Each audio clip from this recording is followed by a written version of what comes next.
While we are discussing geopolitics as well, it is only imperative that we also discuss about Kashmir, because Kashmir has seen a lot of developments in the recent past, at least. You've also written in one of your columns about the distinction between Prime Minister Modi's approach to handling Kashmir as opposed to how Prime Minister Vajpayee was handling it.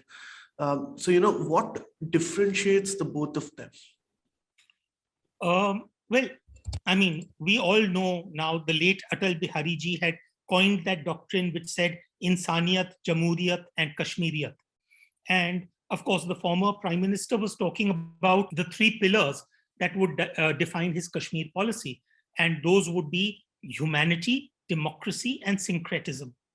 And of course, rightly so, Vajpayee ji's remarks, they found resonance in all quarters, and his words continue to be repeated by successive governments.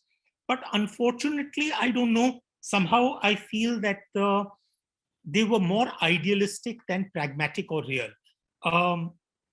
Frankly, first of all, the generosity of spirit that was expressed through Vajpayee's doctrine resulted in, of course, the Lahore bus trip, which was repaid to us through the Kargil war and the IC-814 hijack and the attack on Indian Parliament. And of course, subsequently, Manmohan Singh ji also undertook the Srinagar and Muzaffarabad bus service, which was repaid with 2611. Prime Minister Narendra Modi's own surprise Lahore stopover to meet Nawaz Sharif in 2015 was repaid with Uri, Pathankot, and Pulwama.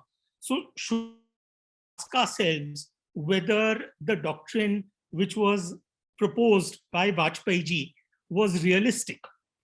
And so if we look at the first part of that doctrine, which is Insaniyat, or humanity. Now, the word humanity itself is derived from the Latin word humanitas, meaning human nature and kindness.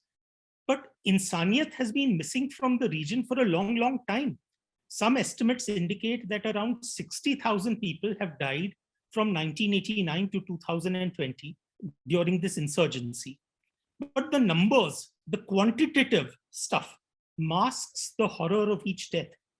As there is a famous quote, and it is attributed, actually misattributed to Stalin, which says, the death of one man is a tragedy, but the death of millions is a statistic. Think about, let's go back to 1990. I'm just giving you particularly a single example. There was a Kashmiri Pandit called Ashok Kumar Kazi, and he was shot dead. But before he died, his knees were shattered, his hair was plucked out, and his body was urinated on.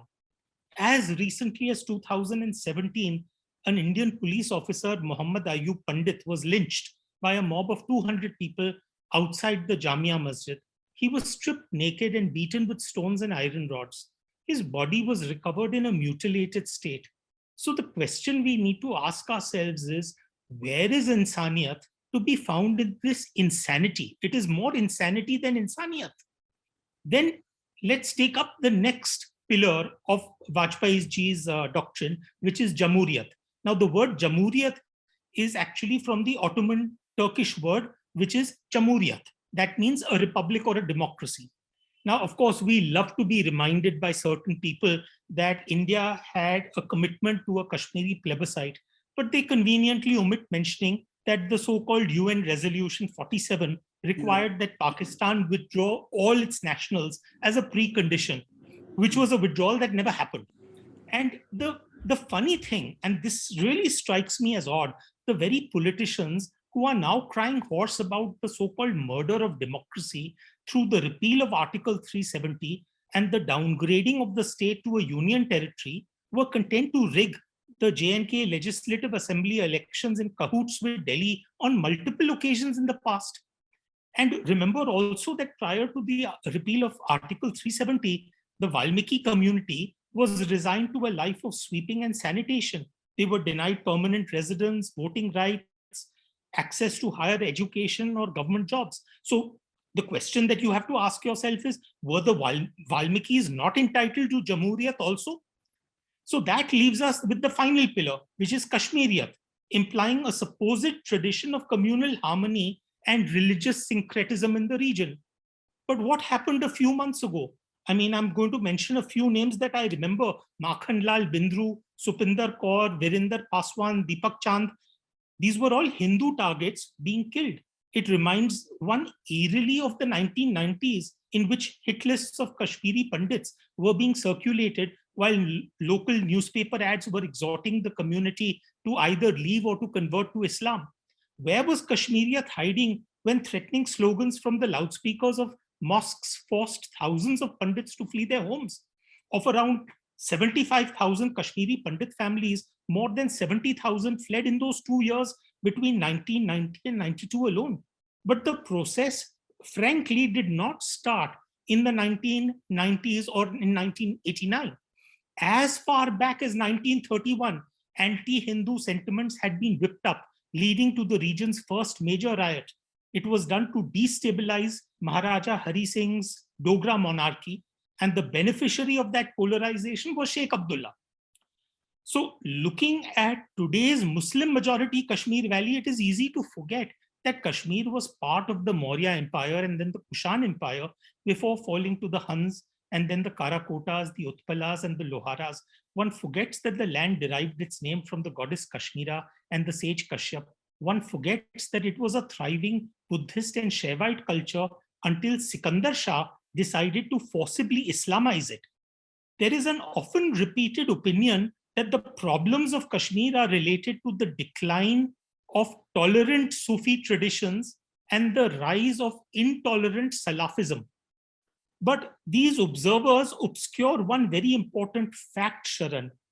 The fact is that Sikandar Shah's Islamic zeal was itself inspired by a Sufi preacher, Mir Muhammad Hamdani. So does it even make sense then to talk of a historical Kashmiriyat? So the question that then I asked myself is that if Insaniyat, Jhamooriyat and Kashmiriyat cannot be the basis for lasting peace, then what should be? And amongst the so-called woke, left, liberal, secular lobby, they love Urdu. So I decided that I will find my own Urdu word in order to explain what is going on in Kashmir right now. So let me propose 3 new Urdu buzzwords to replace the old ones: Maeeshat, Hifazat, and Abadiyat. Economy, security, demography. Create economic prosperity and employment. Focus on internal and external security, and encourage migration into the region from other parts of India. That's exactly the Kashmir policy that I would like to see. But to my mind, this is pretty much the policy that the government seems to be working on already. Please remember to subscribe to us and switch on the notifications for this channel. For our other social media links, more content, and to support our work, please visit citti.net. Dhanyavad. Namaskar.